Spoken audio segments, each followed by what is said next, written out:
Hello, hello, hello. Welcome to Kernels of Truth, brought to you by Progress Kentucky. Okay, so this week we're going to check in on the debt ceiling crisis. I know that is not really a Kentucky political story as it is a national political story, but we know our man Mitch is in the middle of things as much as he tries not to be. We're then going to use the final governor primary debate to compare and contrast the GOP's field to our man Andy. We've got a story from Willie about different points of view on how to be an effective LGBTQ advocate in Kentucky. And then maybe we'll have Bob Heleringer, a Republican who previously represented the 33rd district, which is parts of Louisville. He has been a vocal critic of SB 150. And I think we're going to be able to check in with him about the state of the Kentucky GOP. We'll see, though. Fingers crossed on that one.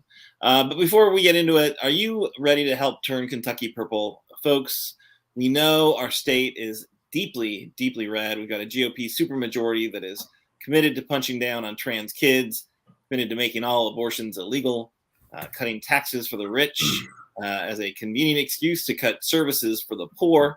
And if you want something better, if you want a Commonwealth that works for all of us, please join Progress Kentucky. Support our campaign to turn our Commonwealth purple. Make a donation at our Secure Act Blue website. Spread the word that we're tired of the GOP ignoring the needs of regular folk in Kentucky, and we think our Commonwealth is worth fighting for. So let's get active, right? You're here for a reason. Let's make a difference. Let's do that together, collaboratively, build a stronger, unified voice for a better Kentucky. So let's check in with our co-host. Let us know who you are, where you are. What does your protest sign say today? Because again, we're not just talking heads on the interweb. We are a digital demonstration for a more compassionate Kentucky. My sign. I'm Aaron. I'm coming to you from Childsburg and Lexington, and my sign today says, "Please, Mitch, save us." And not my typical plead, honestly. Not when I don't really turn to Mitch for any intervention ever. But oh well, here we are. Odd times. Let's go to Willie next. I guess mine would be. I was going to make it be "I am American" because I just want to. I don't know, sometimes shout. I know I'm gay, but I'm also American. I have every single right as anyone else, and should. And I think that goes for a lot of minoritized people. But today it's going to say more drag queens because I'm in beautiful Mount Sterling, Kentucky, where there was a prayer vigil held because drag queens are coming to town. Ironically, people are fighting these drag queens who are coming to town, and they're coming to work for free to raise money to help out the arts for the kids in this town, because our tax base is actually the lowest of any surrounding counties, so they don't get a lot of enrichment. So people are actually coming to help raise money to help our kids, and the people in town are attacking them. So yeah, more drag queens. That's my sign. It's not like it was an accident that they're cutting the funding for the arts, right? It's like, oh, that's a conscious decision. No, don't you dare come in here with your queerness and undo our intentional berifting of our children. All right, so you are an American. You're a Kentuckian. We'll talk, I think, about how to be an effective LGBTQ advocate and a Kentuckian. But would you we're all Americans, and I think there's a side of it. We're fighting for this civic vision of our country, right? A more responsive, a more engaged country. Where do you stand on the would you put a flag up in your at your house? It's similar to the well, no, I will not get into religion today, but I will not. But it's complicated. I don't know, because it's one of those symbols that, like any other symbol, has been taken by the other side and used in such harmful ways that I don't want to cause harm. And that's how symbol work. That's how language works. Humans tell stories, and we associate things. So there's a part of me that's like, I feel like a giant flag at this point basically says, I hate gay people and black people, and go home if you're slightly different from me. But on the other hand, if we don't fight those narratives, then we allow other people to control them. It's the symbol of our nation. I mean, you think the symbol of our nation, we should just cede it to a perspective that we don't share. Right. So I think we should fight to keep that narrative. But there's a part of me that knows, like, I don't know, if my car breaks down and I need to make a phone call and I don't know, visibly gay, and so there's two houses and one's flying a giant flag and one isn't, I will assume I'm more welcome at the house that isn't flying the flag, because I assume that the flag is more likely to be used by some person who calls themselves a patriot. Although these days they probably just fly the one with the blue stripe down it. So yeah, or Trump maybe we can let them have that flag and we can take the original flag. They can take the one where they've adulterated the flag. We want the pure flag. Yes. Anyway, we shouldn't get into purity though. That's probably something that's more their line of conversation. I think Kimberly's gonna freak out if I don't talk to her soon. Kimberly, are you there? You're muted. Okay, so I thought it was always ladies first, so I don't know what you guys were doing, but yeah, I'm gonna call you out. So I'm Kimberly Cecil Jones, and I'm coming to you live and flustered and everything else here in Louisville, Kentucky, which is Jefferson County, the largest county in the Commonwealth. And first of all, I'd like to ask everybody to make sure that you share this video. We want to get our likes up. We want to get the algorithm going where it needs to go. We're always talking about current issues and trends that you need to know. This is news that you can actually use. So I got a comment about the American flag. When I see an American flag now, since the Trump regime, it's synonymous to me with bigotry and hatred. When I proudly spent $400 for a pair of sequined American flag stilettos that I can't even wear anymore. And not right now anyway. And not because I had knee surgery either. For you that know I had knee surgery. No, not because of that. I'm back in heels. Because every time I see an American flag at this point, it doesn't represent me. It doesn't represent my family. It doesn't represent America as far as I see it right now. Um, when Obama was president, and even before Obama, even when Bush was president, I got excited about 4th of July, wore my red, white, and blue. And although I have a daughter that is active Air Force military, I still can't do it. Can't do it. Yeah, I'm so torn. I feel like it's up to us to reclaim it, right? We are patriot. I won't speak for you guys. I'm a patriot. I love our country. I think our country is not, meeting its potential right now, but I love that our democracy has has within it the chance for us to make it better, to actively make revisions as we go. There's all sorts of tools within our democracy to help fix our democracy. And on one side, we folks who are trying to cut down the amount of voters, who are trying to cut down the amount of rights we have in our country. So no, I would say we're the real patriots, because we're looking to use the entirety of our country and its constitution and the tools of our democracy to make it actually meet the values we say we support, right? So I don't know. I don't want to let it go without a fight. I have something that I want to add to that. This is what real patriots do. This is what real patriots do. They go on LouisvilleDims.com and they get the few tickets left to the Wendell Ford dinner, because this year the Wendell Ford dinner is tagged. Our title for the whole evening is a celebration of democracy. Maybe we don't feel the democracy right now, but it will get there. And not only that, our keynote speaker for the night is our one and only great governor, Andy Beshear. Everybody's going to be there. And if you're not there, you're going to be square, sitting right at my table, sitting right next to Christy Brown. And it's the first time in the history of the Wendell Ford dinner since 1974 that they have an African American as a co-chair. And my other co-chair, she's an African American. So we need everybody's support. Few tickets left at the Silbach Hilton on June the 2nd. Aaron, that's what patriots do. Shameless promotion. Shame.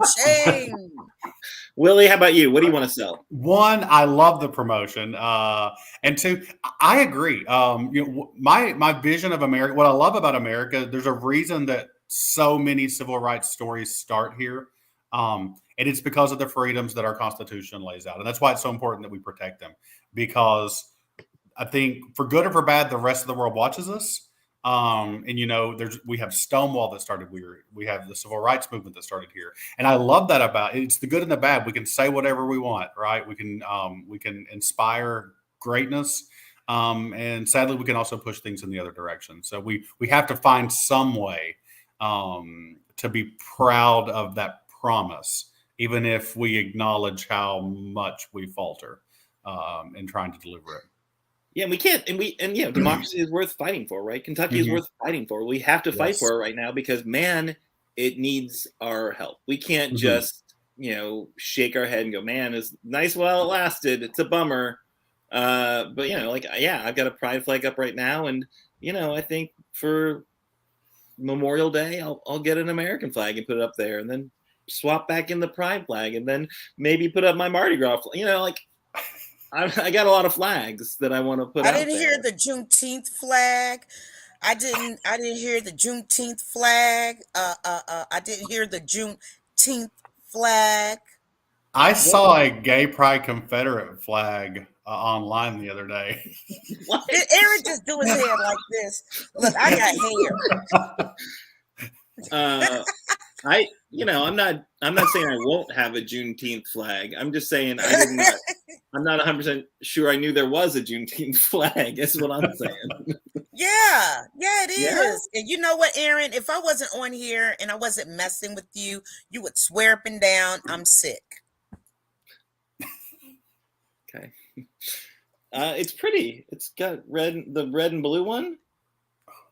What about the Gladstone flag?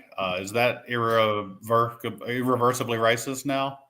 Is that the "Don't Tread on Me" one? Yeah. Oh yeah, I think conceptually I like it, but I think that is so irredeemable. There's some with like rainbow snakes on them, and I like those. But one of my neighbors flies one. All right, so I think we need to move.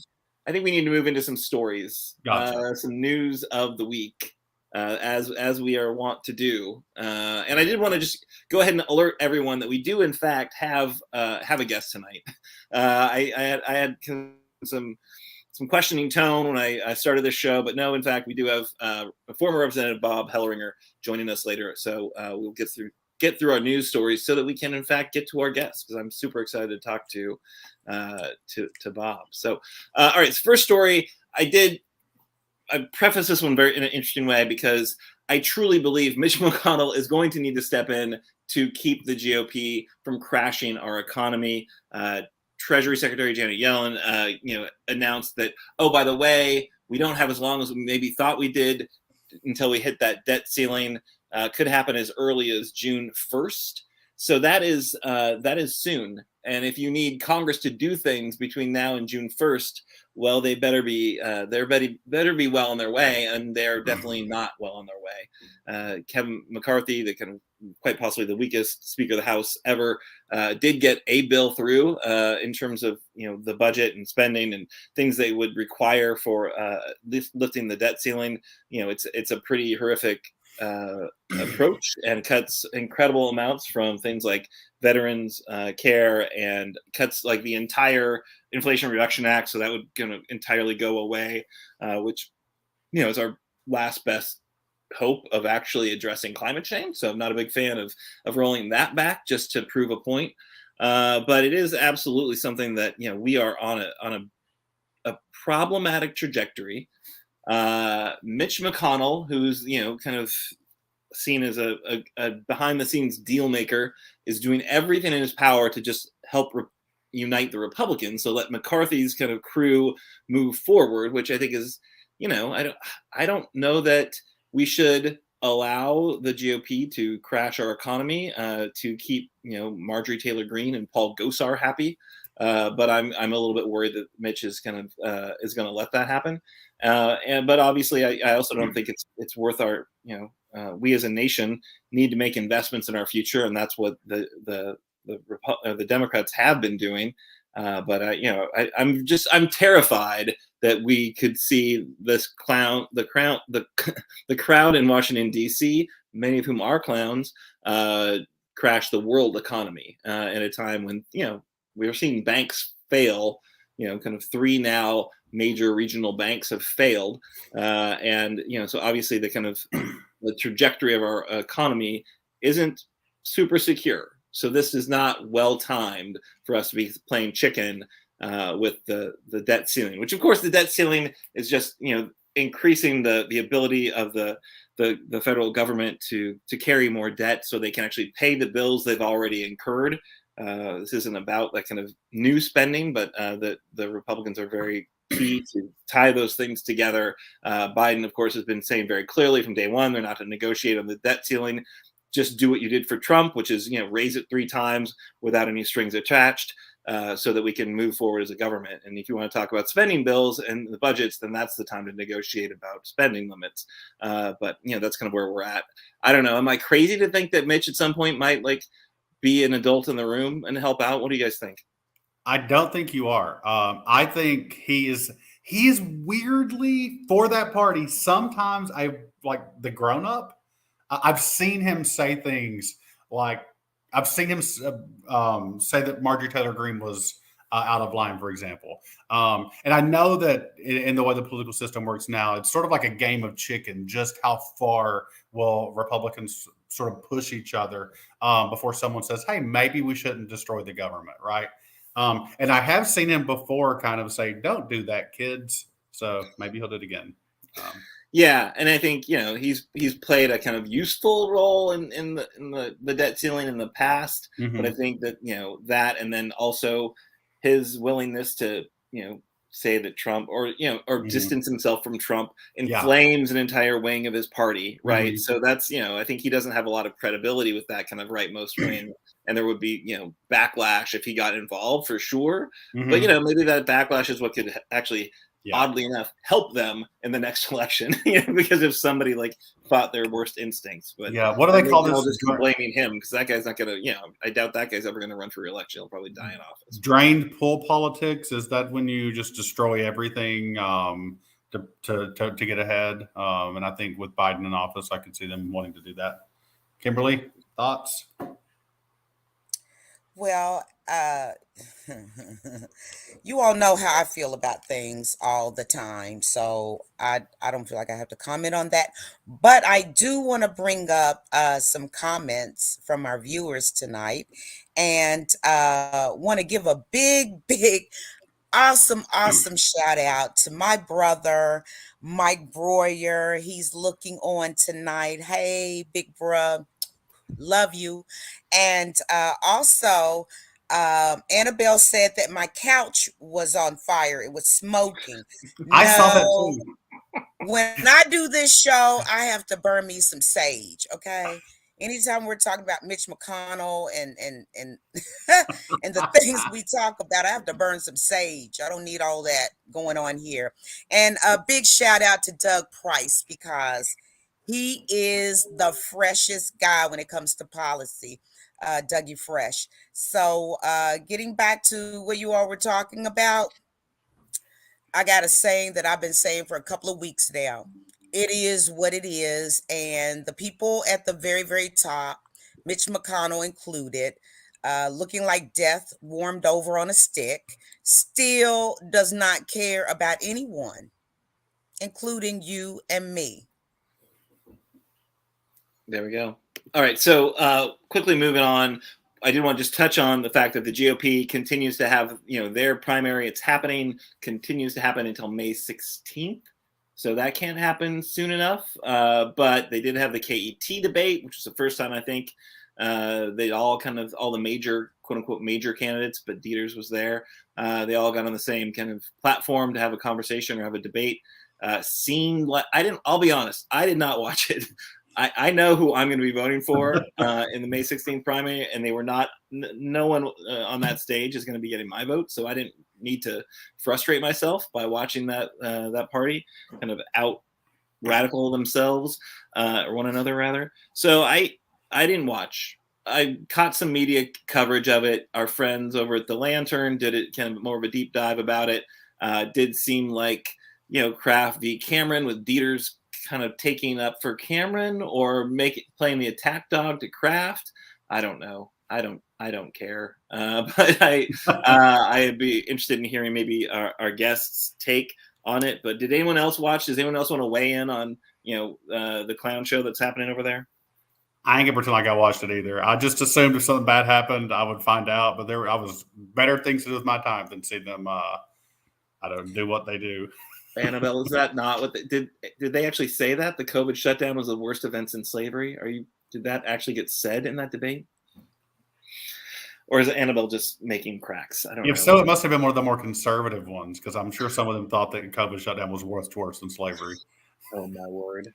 Kimberly, any thoughts? I know we've talked about them the past couple of episodes, and you said slavery. Don't get me started, okay? But I will say this. No, I didn't waste my time about the debate. Matter of fact, I didn't even know the debate was going on. And even if I did, I wouldn't waste my time looking at it. And number 3,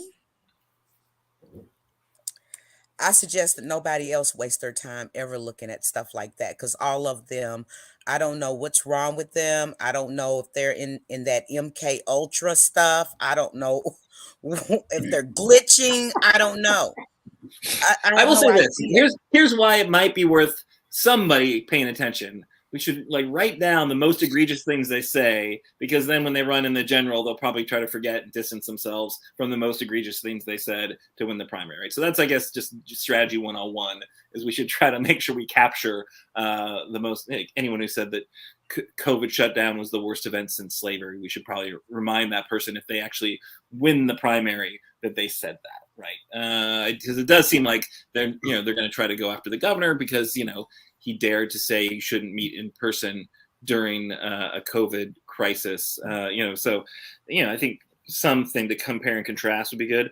I do think the governor is off being gubernatorial, right? So as they're having this crazy fight, mudslinging contest, he is trying his best to revive all these kind of the medical coverage and the medical insurance that was out there, Medicaid, dental, vision, and hearing benefits that the legislature scrapped. So, he's actually trying to do the thing, which is where government provides for the people that need it, which there's a lot of folks in Kentucky that need those benefits. And that's, I think, way better use of his time than paying attention to what's going on the other side of the aisle. Yeah. He is so well loved. I'm sorry, Kimberly.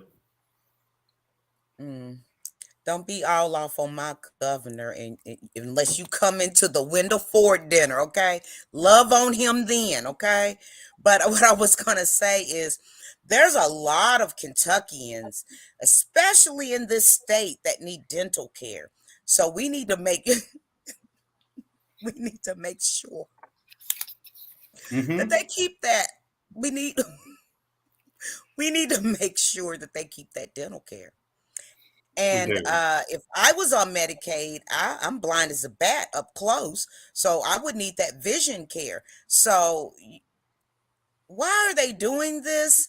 Because I heard my sources in these Kentucky streets said that there is some contemplation going on right now about Kelly Craft not actually being a resident of Kentucky. Oh, that's Dieters, right? That's she's owned a house. She's registered to vote here.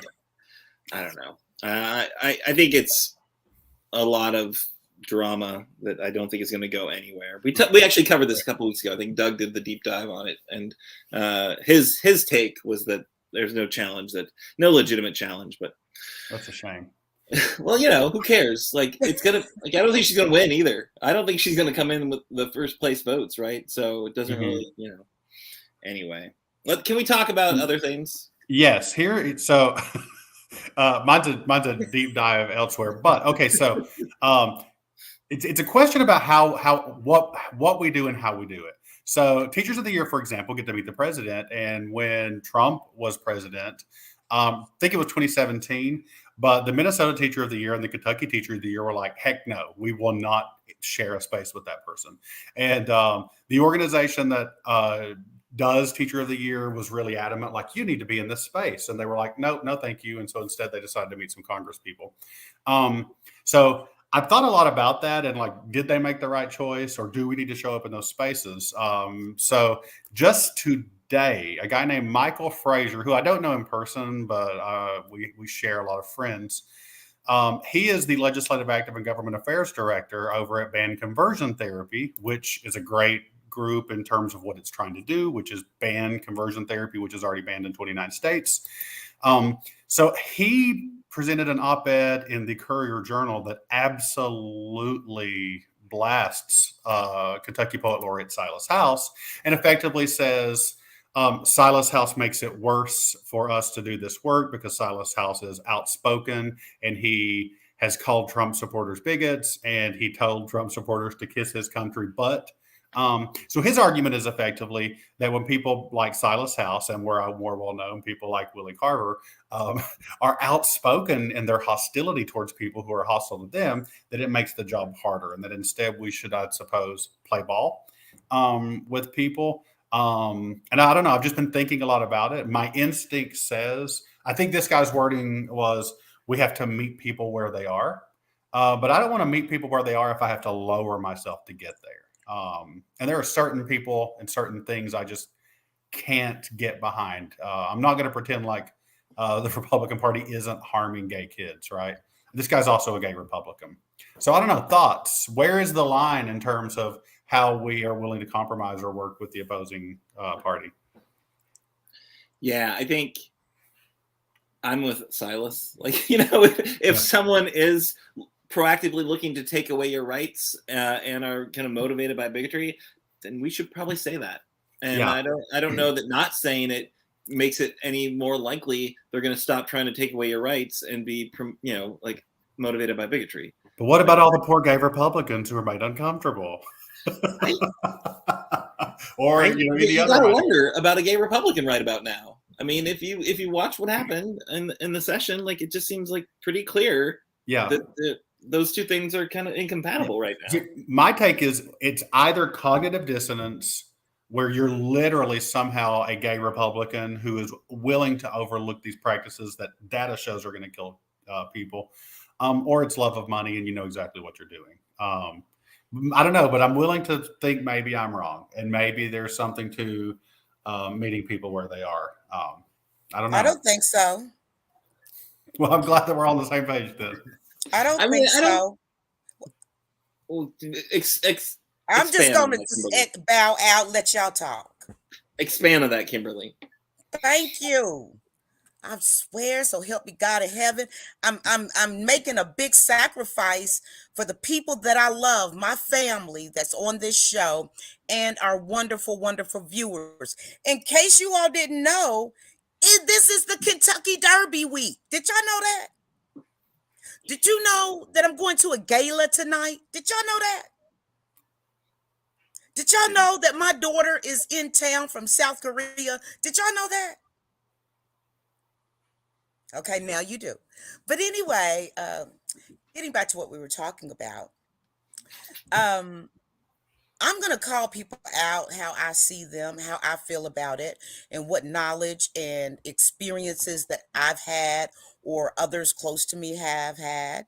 I'm going to go by history and trend and the way that it's looking.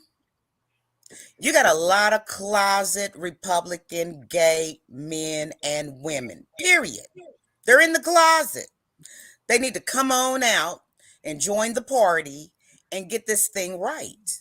And then second of all, You should never lower yourself to anyone's standards, because otherwise, Willie, I'm going to tell you, you're slumming, okay? And you don't look like the slumming kind of guy to me. So all of that, let's be nice and do this to the other side. Here goes a thought for everyone. Do they ever do that for you? Do they ever consider your health, the education for yourself, for your children? Do they ever consider that this world may not be the best place in years to come for our children? Do they ever think about your health? Do they ever think about how much money you have? Do they? The answer is no. So, since the answer is no to all of those major generalistic questions, I'm not going to stop saying what I feel and what I think. Fudge them. That's how I feel. Amen. You're absolutely right. What right has ever been given to anyone who didn't have to fight to take it or to declare it true? Right? It's never in the history of this country, at least, can I think of an example where the people who had the power to give a right said, "You know what? Y'all have been nice. Let's just give you birth control. Let's just give you." It never happens. So you're right. What about Hitler? What about Hitler? Did you all know in the Holocaust, it wasn't just the Jews that were being genocide.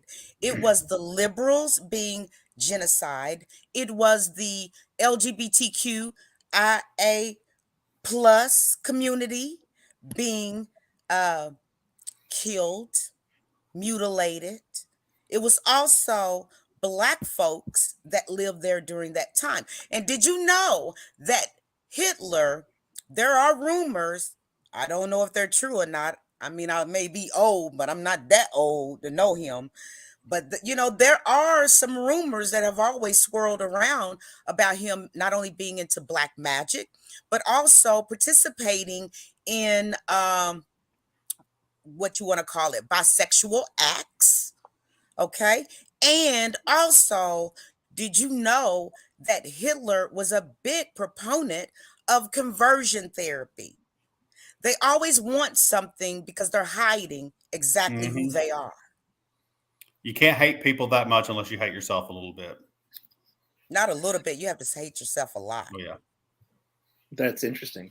So I'll say this. I don't think we should lower ourselves, right? But I will say, I think meeting people where they're at is like a long time organizing strategy of how you actually can make change, right? So I don't think we should agree with them, but I think there are kind of more and less effective ways of trying to move people kind of from where they are to where you are, right? So talking down to people certainly doesn't work, right? Telling people, why are you voting against your own self-interest, your own best interest, like that doesn't ever work. So I think there are more effective. I don't think I'm good at any of those strategies. This is like pot and kettle or whatever. Like, I just have to tell you what I think about it, right? And I'm not gonna like be super respectful of your views because they're deeply held, right? I just think you're wrong. But I will say this, Silas House and our congressman go to the same church and sit in the same, like, Congressman Andy Barr, who, if you look at his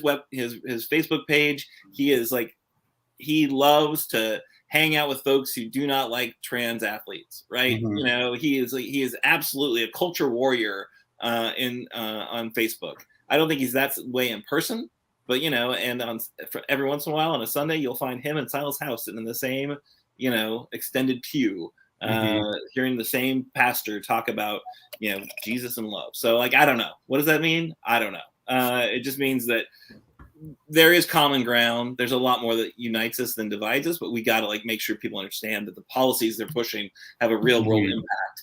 And it, your fear of change is not worth, kids' lives. Yeah. So anyway, we do need to move on because we do have a guest, and I'm worried that with each and every time I open my mouth, it's less likely he might be there when we turn to him, because this is a first for us. They said it couldn't be done.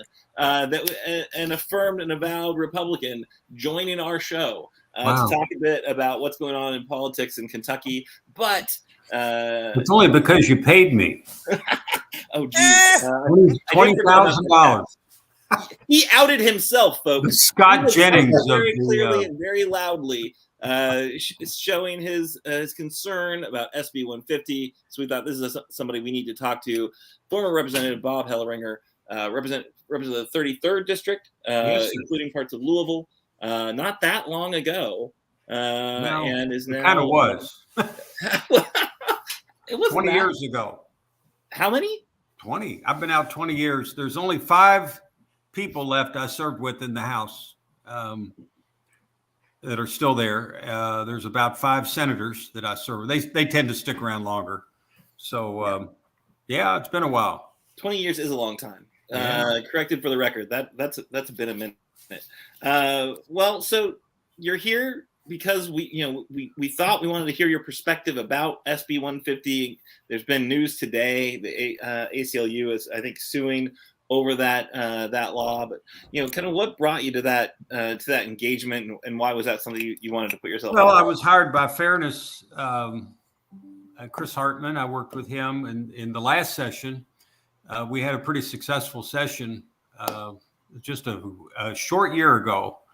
But in the lobbying business, you can look great in one session and the next one we get wiped out. And this session was just very difficult. It was a challenge, and yet we met the challenge. We had over a dozen bills pretty much bottled up.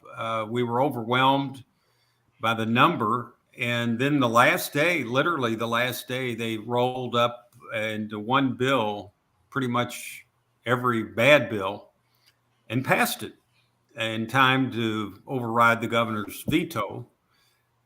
So we went from we weren't going to have any bad laws to where now we have the dubious distinction of having maybe the worst anti-trans bill on the books. So I can only hope that something happens to it in court, something not good. So but we worked very hard. We had lots of great people testify from all walks of life, parents, professionals, doctors, psychologists.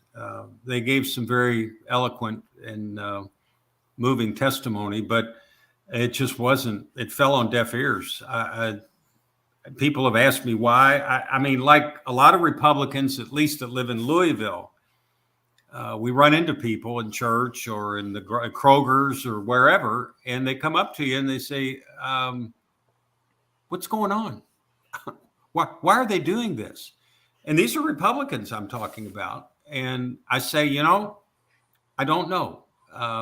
Maybe Republicans from rural areas are into this. I've told a number of people, I think a lot of this is copycat. I think that this has somehow gotten on the agenda of red state Republicans. The similar bills have passed in Arkansas, and as we know, in Tennessee, Texas, Mississippi, Florida. And they keep passing new ones. And so at some point, some of these folks in Frankfort think, well, we got to get on the train. And even though there's no problem here, nobody asked for these laws.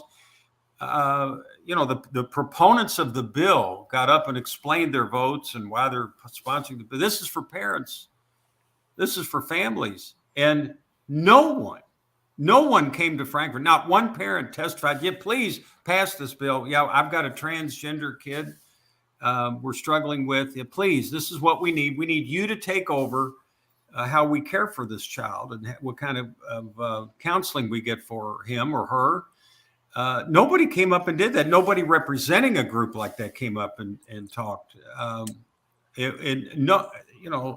Senator Wise got up on the last day and said, well, we got a lot of emails from parents and, they work, they couldn't come here and testify. I mean, if you believe that, you couldn't even get a parent from Frankfort that lives in Franklin County to come and testify about why this is so needed. it was terrible. It's a bad look for our party. I write columns occasionally for the Courier, and I wrote a couple on this. And I know this group, from just listening to it for 20 minutes, isn't worried about how the Republican Party looks because you don't like them intrinsically, and I get that. That's okay, but I care. I've been a member since 1976, and I care about our party, and I care about that we're the party of Lincoln, and I care about that we're the pro-life party, and we contradicted all of that this session, shamefully. And I took our leaders to task in a column.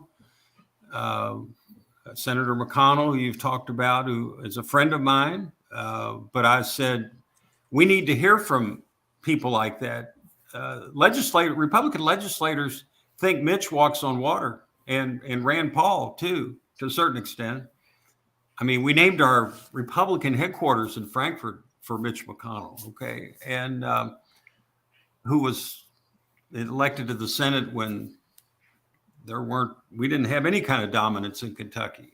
And so he's looked up to and admired, and a few words from him would have had an effect. I can almost guarantee that. And, if you're going to be a leader in a party, then lead. And we didn't have any leadership I wrote about our speaker, David Osborne, and our Senate president, Robert Stivers. I served with Robert many years. He's been there that long. And David, I knew from the horse racing world that I inhabit and he inhabits before he was ever elected. Neither one, you will never convince me that they're into this kind of discrimination and these kind of bills. And I know what you're all going to jump in. Well, they sure didn't do anything. They let it happen. Well, leaders serve at the pleasure of their caucuses to a certain extent, but that's why they're made leaders, why they're elected leaders, because they have qualities that the rank and file of the caucus see in them, and that's who they want to lead their caucus. Then at least speak up and say, I think this is wrong. Let me tell you why. So it was very upsetting to me as a Republican, especially. I guess Democrats think, well, this is what's to be expected, but I thought it was a travesty. I didn't serve with anybody that I think would have been into this kind of legislation. There's been quite a change in Frankfort. I get that. There's 80 Republicans in the House out of 100. 80. When I went up there the first time in 1980, we had 23. And the highest number, I know those were the good old days, right, folks? See the heads nodding.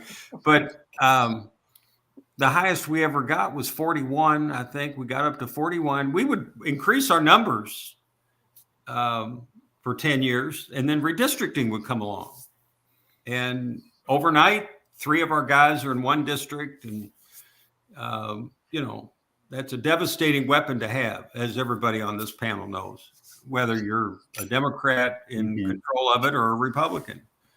And so 80 out of 100. And it doesn't require a lot of, working across the aisle when you've got, right. There is none of that.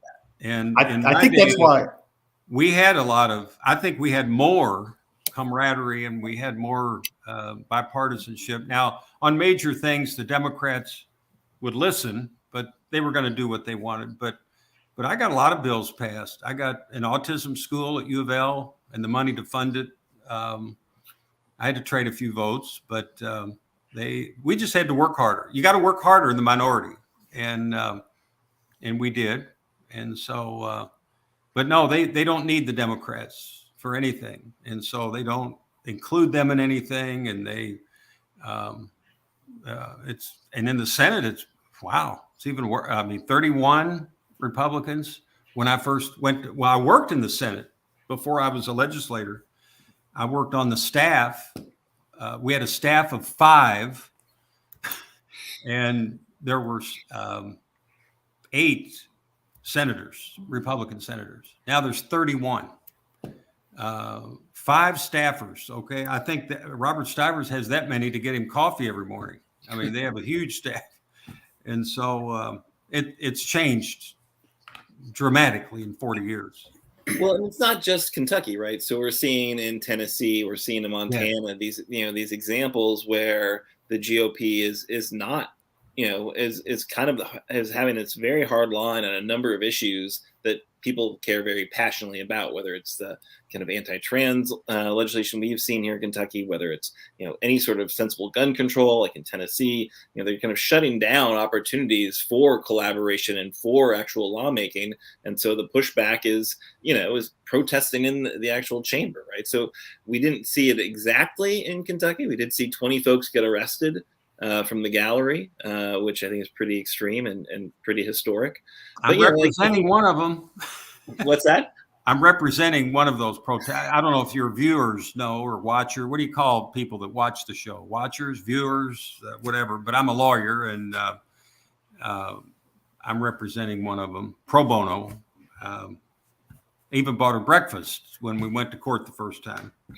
So, well, good. But where I'm getting there is like, what's going on that, our avenues for democracy. And we were talking about this earlier in the show. Like, it seems like one side just doesn't want to allow our democracy to have what I thought was the hallmarks of it, which is the exchange of ideas, the debates, the kind of ability to work collaboratively to find something that's in the best interest of the folks. And as you pointed out, there were not folks clamoring for these bills. No, I don't understand it, because when I know you had me on, you invited me, Aaron, to try to. I'm supposed to explain some of this Republican mentality. You're failing, sir. But there's a lot of it I don't understand myself. I mean, when I was in Frankfort, we were the party of getting government out of our lives. You heard that all the time. Layoff, small government, less regulation. Certainly the family is paramount, and it is. I still believe that. And I've met with parents of transgender kids. Chris set up some meetings for me, and they're amazing people, the struggles they have, and trying to do right by their kid and go to the right doctors or counselors. And Frankfort's going to take this over. I mean, this is mind-boggling, because this is what we used to claim the Democrats were for. The government dictating these kind of things and interfering and in families, and here we're doing it, and I don't know that anybody's even pointing out these inconsistencies. There are some. Before we paint with too broad a brush, there were 4 votes in the House against Senate Bill 150. I wish they were a little more vocal, but I'm an old legislator. You take the votes where you could get them, and for any reason. But there were 4 brave folks. There was 1 in the Senate. Danny Carroll gave a great speech on the floor, why he could not and was not going to vote for this bill. And we had hopes of a couple of more, but they didn't pan out. But I can't totally explain it. I don't know what threat. We're talking about just a few people. I mean, Kentucky doesn't have tens of thousands of transgender kids or their parents. They're out. Most of them can't vote, and here's this war going on against them. That's my first time. Chris thumped me on the back one afternoon. Get up there and talk to the committee. And without any preparation, the first thing out of my mouth was, why? Why are you doing this? I looked at each one of them, and they all looked the other way. I said, I don't get it. What threat are they to you? Why aren't we helping them? Why aren't we listening to their parents and have them come here and tell us what's a better way we can help you, rather than discriminate against them? What kind of bathroom they could use, what kind of pronouns. I mean, who's going to police all this war and tell people who they can be with the force of law. It's just reprehensible. But I believe in my party, and I believe that people like me are going to continue to speak out. There are others. And somebody alluded to this while I was waiting in the green room, I guess, even though this room's kind of blue. Somebody said about gay Republicans out there, well, they need to run. Let me tell you the only language that is understood in Frankfort, and you might think, oh, money, and the NRA, bogus, okay? The language that legislators listen to is when someone is defeated at the polls. They're either in a primary or a general, and we need a tsunami of Republicans to step forward and say, we're running in the primary against Representative so-and-so or Senator so-and-so, and at least have a debate on the desirability and the worthiness of this kind of diabolical warfare. And if you can defeat one, and the pundits say, well, it was because of that issue. The Republican voters in that district were convinced that a change needed to be made, and they didn't like what he was doing or she was doing. That would resonate in Frankfort. Just one. Well, sir, from your lips to the electorate's ears, I hope, it seems to me that the primary challenge they fear is not one from a more moderate perspective, right? So I would love to see it, though. Well, turnout is low in primaries. You could conceivably run a very effective campaign, and with a relatively small amount of votes, prevail. I mean, it's been done, and I think that effort has to be made. And unless some of these people are at least challenged, they don't think they think they can do this with impunity. Okay, that they can. Their districts are conservative, and they think they can do it.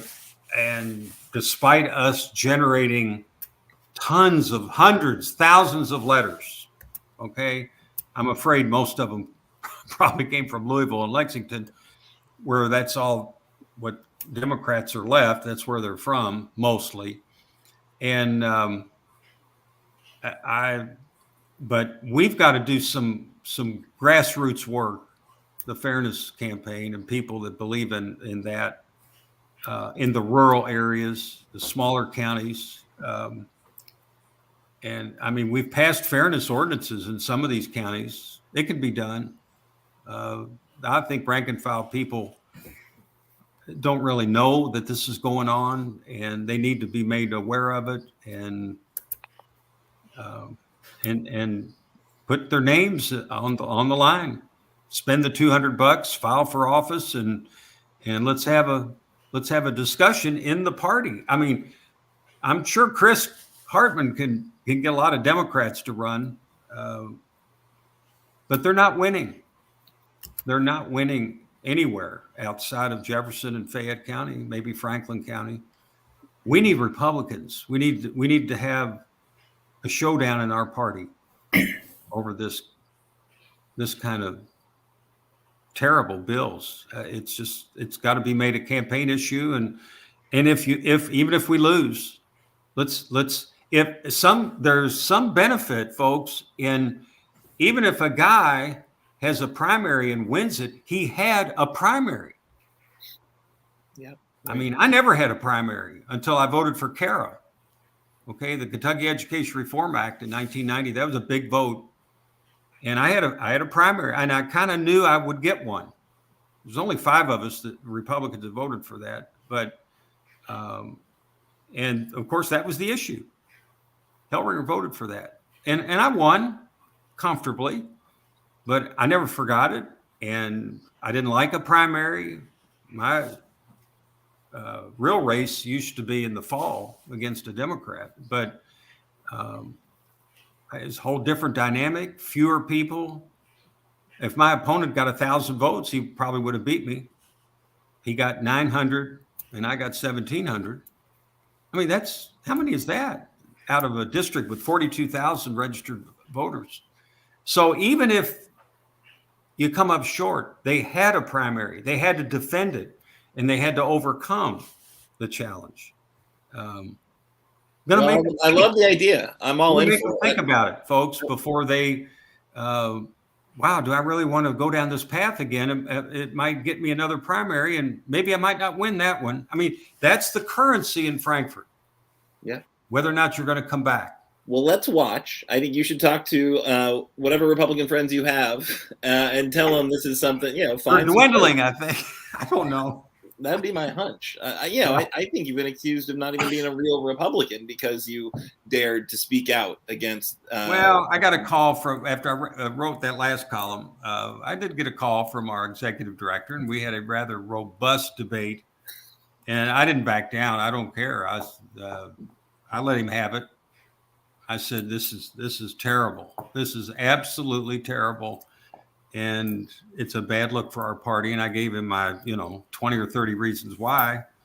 And, but there are more of us here. It's just unfortunate that most of the Republicans like me are in this county, and we need more of them out in the rural areas and the smaller districts.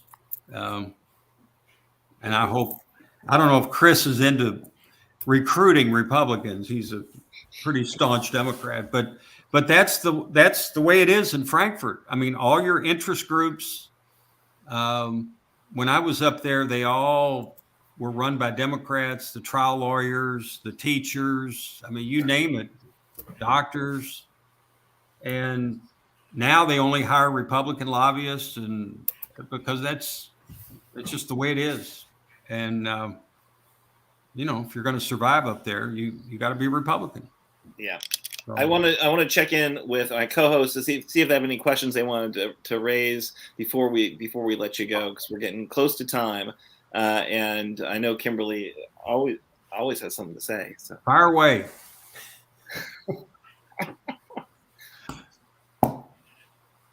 You're muted, Kimberly. Oh.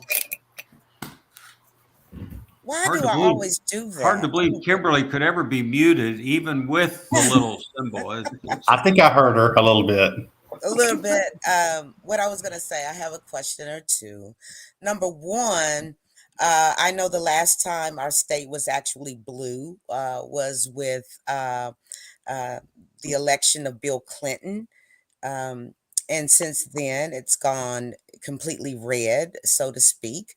And the way that the House is in Frankfort, what do you say about the Trump effect? Because it appears to me that it just went buck wild crazy once Trump was running and eventually allegedly won. Well, they give Trump credit, and they should. We finally took over the House in 2016. Okay. And it's not coincidence that was the year that Trump got elected. And he was a tsunami in the rural area. I know you've read the stories about those counties that voted for him, 90% of the vote. The Courier Journal sent a reporter to those counties just to kind of investigate what kind of people are these that turn out 90% for somebody? And he was a tidal wave that brought in finally I think that was the year of the House, they picked up like 20 seats in that one election. But I don't see any connection between Trump and Republican rank and file legislators and this horrid, virulent campaign against gay people. I mean, we even had a bill. I'm sure you know about the drag shows. I determined that I said this in committee. They didn't prohibit them, but they limited them severely to where they could go on. And I said that I checked if the bill went into effect, the only place a drag show could go on legally in Kentucky was in the land between the lakes. You know, that's 100 miles in each direction. Nobody lives. That'd be about it under this bill. But you know, Trump hasn't been, you know, orchestrating any of this. They've done it again. I think they've done it because they see these other states doing it, and I believe that, but I also believe with the onslaught of more of the Republicans coming into the House, as you just said, sir, in 2016, which was the year of Trump. I feel that it was so radical and so crazy, and there was a lot of biasness. I don't think it was basically a lot of unconscious biasness, but you know, Kentucky is known right now as one of the most racist states in America. And it as a black woman, I can tell you that it is. The way people act and treat and talk, especially a lot of the Republicans, it's not the same anymore. There used to be a shame that went along with maybe they went home and they talked about it with their family or on the phone with their friends. But I mean, these days and times, it's just very much in your face. And it's almost like, who's going to check me? You know, their leader said some very derogatory things against disabled individuals, against black men and women, against Hispanics, the Latinx community. Um, that particular president did a lot to kind of discombobulate our country, I feel. And from where I sit, and a lot of people, that's what we see. And there's nothing in Frankfort right now that says to me that Republicans care, because we know in this state alone, most of the men and women that are incarcerated right now, they are of color. Most of the people in this state that are trying to get an education and maybe can't get help are people of color. And as far as our LGBTQ plus friends and family members, they're getting the last end of the stick. So I do applaud you for speaking up and shouting loud and clear. And I do respect you for standing your ground on exactly who you well, are and what you like and what you stand for. And you may not stand for every Republican in the House in Frankfurt right now, but I'm just telling you, this is what is marinating on the streets of Kentucky. yeah. Very racist state. And you know, the best statement that I can think of was what's his name? Van Jones on CNN the night of the election when everybody was stunned that Donald Trump had won. He said, "This is a white lash on a black president." And it seems like we have never been right ever since. Well, we got Donald Trump because the Democrats put up a terrible candidate. That was I'm not going to say nobody. that. I worked for her. I know I you're was on not. her I know you're not. communications team. But I that know her was personally, I, sir. I know her I know. personally. Well, I'm sure she's a wonderful friend, but I think that people did not want the Clintons back in power, and Because Hillary. for 30 years, the Republicans have talked Well, about Hillary I Clinton know. for 30 years. If somebody talked about you for 30 years, nobody's going to, even the own party wouldn't even listen. Only if they talked about me nicely, then that would be okay. If they talked about me for Yeah, 30 years. true. But no, Trump's been an albatross for our party since he won. We've lost except in Kentucky. We've lost seats at the national level in 2018. Of course, we know what happened in 2020, 2022. We should have carried the House by 30 or 40 seats. We barely carried it. And one of his candidates won in the Senate.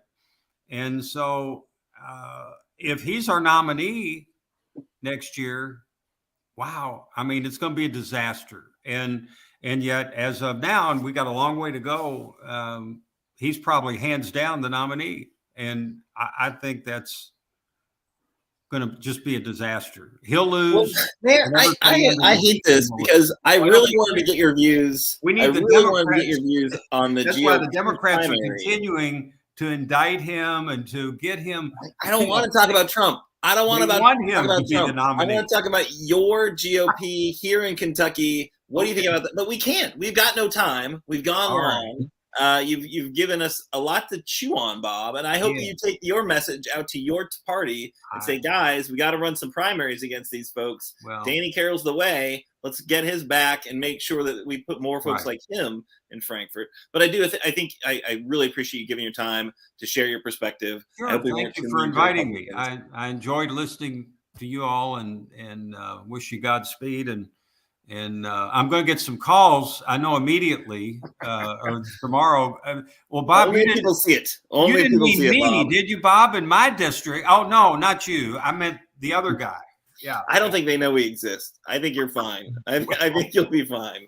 All right. Well, I do somebody out there, believe me, this is a big cyber world. Somebody will, hey, guess what show Heleringer was on? Yeah. Did you hear what he said? Primaries. I said, well, if they'll call me, put my number out. If they'll call me, I'll tell them the same thing. So I would love to have you back because there's lots of more thher things we'd love to talk about in the GOP. But I do appreciate your time. 30 seconds. 30, I promise. Bob, I was just going to say, one, thanks for coming on, and two, you said something about us being intrinsically against Republicans. For what it's worth, I used to actually like the way things played out. I always thought Democrats come up with an idea, really want to push it. Republicans sort of say, let's wait a second. And I love that dynamic. It's when I think of turning Kentucky purple, sadly, I don't think turning it blue. I just think of running away from the current party. Yeah. So if we had 90s style Republicans, I don't even know what my political orientation would be. Probably not Republican, but I wouldn't. Well, if we could just get some factions, when you get a heavy majority like that, usually you develop faction. I mean, power is a vacuum, and the vacuum goes wherever it goes. But I think that's starting to happen a little bit in the House.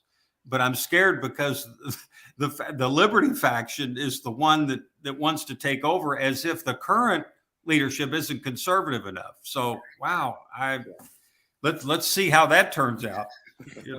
All right. Well, thanks again, sir. Okay. Enjoy the Derby. Enjoy your Derby. Yes. Raising Cain is the winner. Oh no, Raise Cain.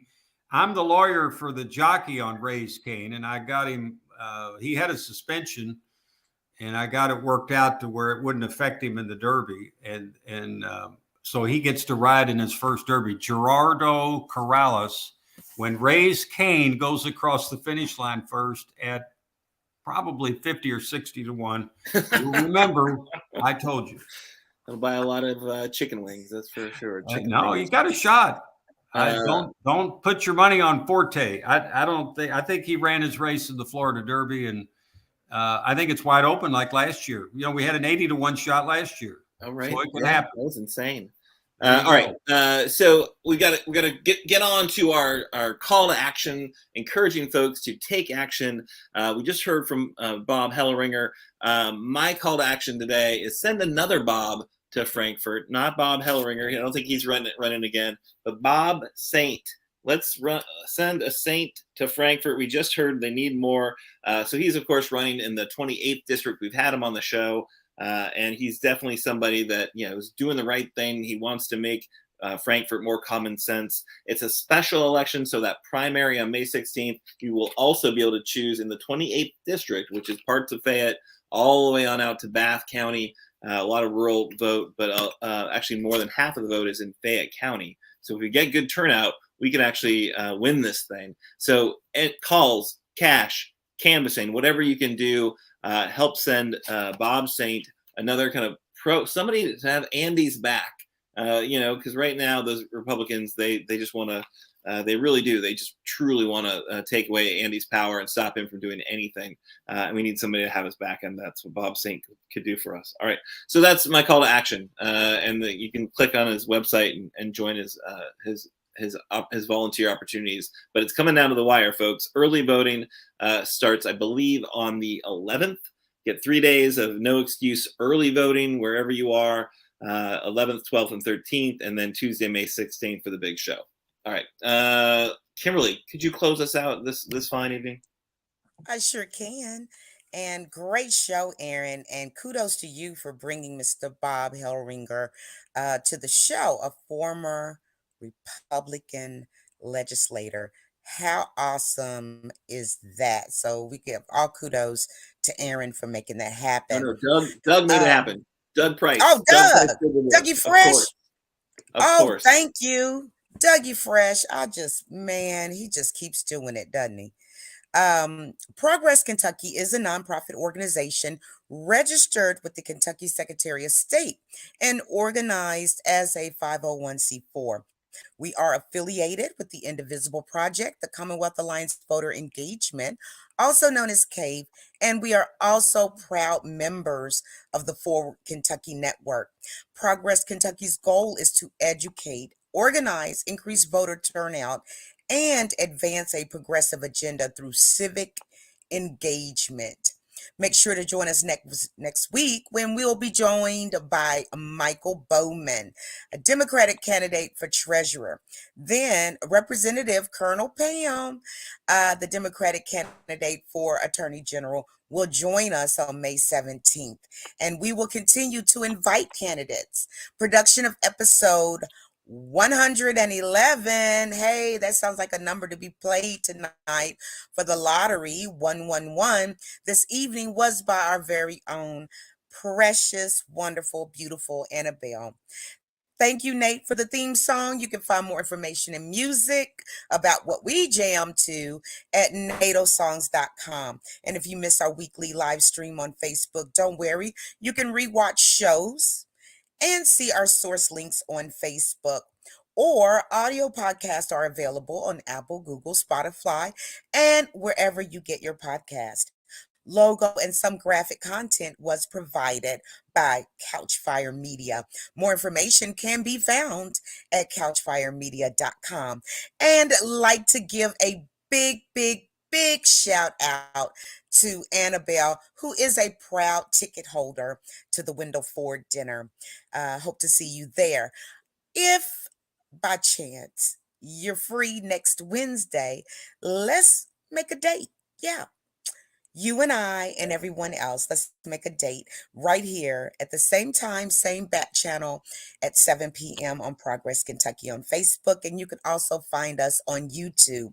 And while you're at it, you've made it through Wednesday. Yes, you did. I did too. It's been a little rough, but we made it. So it's just free flowing from here from now on. So you know what? Let's pay it forward. You do something nice for someone, and believe me, not only will they feel great, you'll feel better. And until then, we'll see you next week. Have a good rest of the week and enjoy Derby if you're in Louisville.